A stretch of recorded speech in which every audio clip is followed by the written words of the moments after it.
Hello all, welcome to the new semester. आज हम start करेंगे नए सेमेस्टर का फर्स्ट चैप्टर, दैट इज धरती का आंगन महके। ये कविता लिखी है डॉक्टर प्रकाश दीक्षित ने। इस कविता में कवि का डॉक्टर दीक्षित जी ने कर्म, ज्ञान एवं विज्ञान की महत्ता स्थापित की है।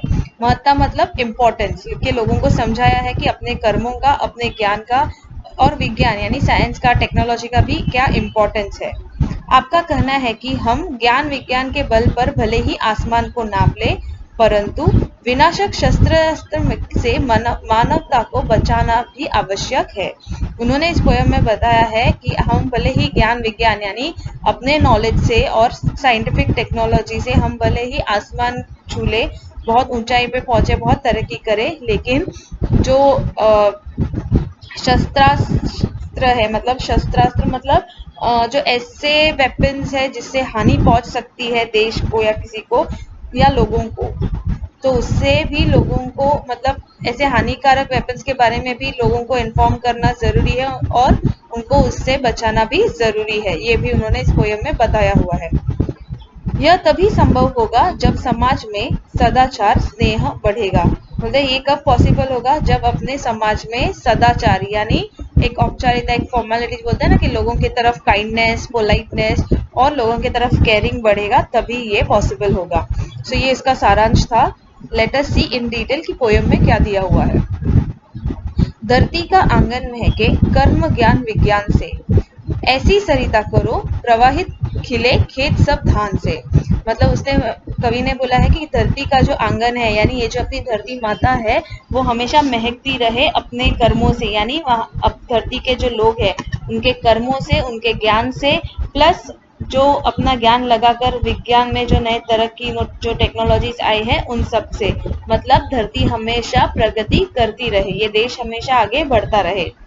ऐसी सरिता करो प्रवाहित खिले खेत सब धान से। मतलब ऐसी तरक्की करो, इतनी ऊंचाई पे पहुंचो कि सारे खेत में धन धान से पूरा का पूरा खेत ऐसा खिला हुआ हो। अभिलाषाएं नीत मुस्काए आशाओं की चाह में। मतलब नई उम्मीदें बांधो, नए सपने देखो, सारे विशेष पूरे करने के चाह होनी चाहिए। पैरों की गति बंधी हुई हो विश्वासों की राह में। मतलब पैरों की गति इन द सेंस कि ऐसा नहीं कि आगे बढ़ना है इसके लिए किसी भी गलत तरीके से जाओ, सही राह पर चलो, विश्वास रखो कि भले ही स्ट्रगल करना पड़े लेकिन हम अपने गोल को अचीव करेंगे और हमारा सपना भी पूरा होगा। सो इन शॉर्ट कवि ये बता रहे हैं कि अपने उम्मीदें कभी मत छोड़ना, अपना गोल्स हाई रखना और वो गोल्स अचीव करने के लिए मेक श्योर आप कभी भी कोई भी गलत रास्ता ना पकड़ो। सही रास्ते पर चलकर, थोड़ा पेशेंस रखकर, थोड़ा फेथ, थोड़ा विश्वास रखकर अपने गोल्स अचीव करो। शिल्पकला कुमुदों की माला वक्ष स्थल का हार हो। मतलब जो लोग टैलेंटेड है, कुमुद इन द सेंस, कुमुद का मतलब है कली, तो जो छोटे लोग हैं वो भी अगर टैलेंटेड है तो उनको भी पहचानना जरूरी है, उनके टैलेंट को भी पहचानना जरूरी है। फूल फलों से हरी भरी इस धरती का श्रृंगार हो। मतलब ऐसे जैसे हम बोलते हैं ना कि धरती एकदम हरी भरी होनी चाहिए, यानी साइंटिफिक टेक्नोलॉजी, अपने ज्ञान का, सबका नॉलेज यूज करके मेक श्योर कि आगे बढ़े और इस धरती पे हमेशा खेत खलिहान लहराए, फूलों फलों से हमेशा सारे वृक्ष हो, यानी ग्रीनरी ही ग्रीनरी हो। ऐसे नहीं कि लोग अपने मतलब के लिए पेड़ काट रहे हैं, बिल्डिंग्स बनानी है, मॉल बनाना है, तो पूरी ग्रीनरी, पूरा नेचर ही एकदम हम उध्वस्त कर रहे हैं। सो जितना केयरिंग हमें एक दूसरे के लिए होना चाहिए, जितना हम एक दूसरे के बारे में सोचते हैं, उतना ही हमें धरती पे नेचर के बारे में भी सोचना चाहिए। और हमें ये मतलब बना के ये चीज मेंटेन करके रखनी चाहिए कि धरती हमेशा ऐसी हरी भरी हो, फूलों से सजी हो, फलों से ऐसा पूरा भर गया हो।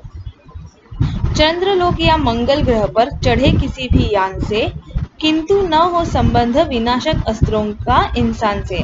उन्होंने बोला भले ही हम चांद पर जाए, मंगल पर जाए, किसी भी यान से यानी किसी भी टेक्नोलॉजी से, किसी भी वाहन से जो भी हमने नई बनाई है, जैसे रॉकेट्स है, स्पेसेस है, स्पेसशिप्स है, या किसी किसी भी इससे हम भले टेक्नोलॉजी से हम दूर दूर तक देख के सक्सेस हो जाए, लेकिन ऐसा कोई भी विनाशक वेपन से कभी भी इंसान का परिचय ना हो जिससे मन में ये ख्याल आए कि हम किसी को तबाह कर सकते हैं या किसी देश का सब नामो निशान मिटा सकते हैं।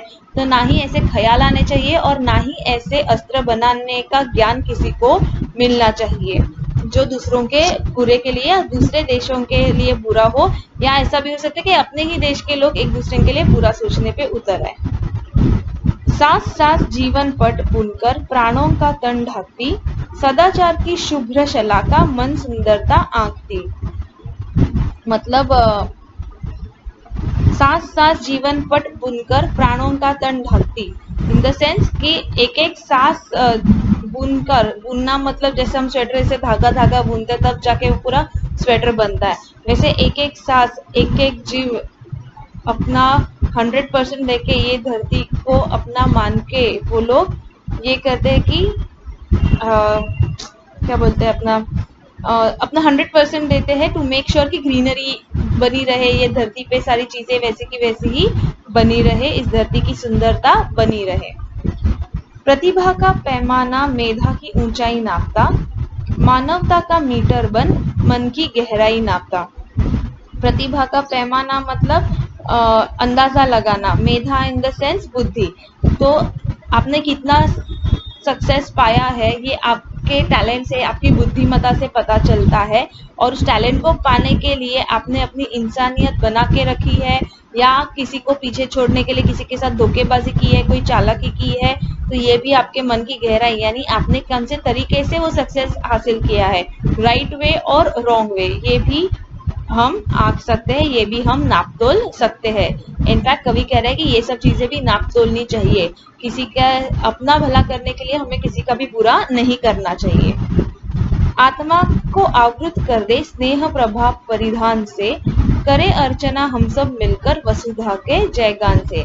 आत्मा को आवृत करना मतलब अपनी आत्मा को मतलब जगाओ, अपनी आत्मा के अंदर सिर्फ स्नेह प्यार भरो ताकि लोगों के लिए अच्छा सोच सको, उनके लिए कुछ अच्छा कर सको, और हमें सब मिलजुल कर इस धरती माँ का जयगान, यानी इस धरती माँ को बहुत रिस्पेक्ट देना चाहिए। हम सब एक ही धरती पे है तो हमें आपस में भी मिलजुल कर रहना चाहिए, तभी ये देश आगे बढ़ेगा, तभी इस देश में हरियाली या बोलते हैं ना खुशहाली खुशहाली टिकेगी। So this was all about this poem. ये पोयम आप बाय हार्ट करके लिखेंगे 2-2 बार, एंड ये शब्द वाटिका आप लिखोगे बाय हार्ट करके 3-3 बार। अपार्ट फ्रॉम दैट ये जो टेक्सचुअल क्वेश्चंस जो भी है वो आप एक एक बार सॉल्व करके आज before 8 PM you will send me as homework. In case of doubts please let me no.